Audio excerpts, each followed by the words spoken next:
இந்த நாளினுடைய கர்த்தருடைய வார்த்தை அப்போஸ்தலனாகிய பவுல் தீமோத்தேயுவுக்கு எழுதின 2ஆம் நிருபம் 1வது அதிகாரம் அதனுடைய 7வது வசனம். தேவன் நமக்கு பயமுள்ள ஆவியை கொடாமல் பலமும் அன்பும் தெளிந்த புத்தியும் உள்ள ஆவியையே கொடுத்திருக்கிறார்.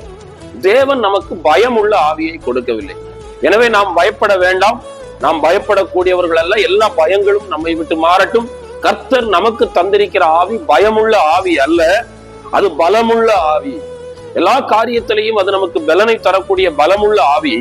அது அன்பு நிறைந்திருக்கிற ஆவி, தெளிந்த புத்தி உள்ள ஆவி. எனவே நாம் எதை குறித்து சோர்ந்து போகாதபடிக்கு நாம் பெற்றுக்கொண்ட பலமும் அன்பும் தெளிந்த புத்தியும் உள்ள ஆவியை பெற்றுக்கொண்டவர்களாக, பலமுள்ளவர்களாய், அன்புள்ளவர்களாய், தெளிந்த புத்தி உள்ளவர்களாய், பயமில்லாமல் வாழ்ந்து கர்த்தரை மகிமைப்படுத்துவோம்.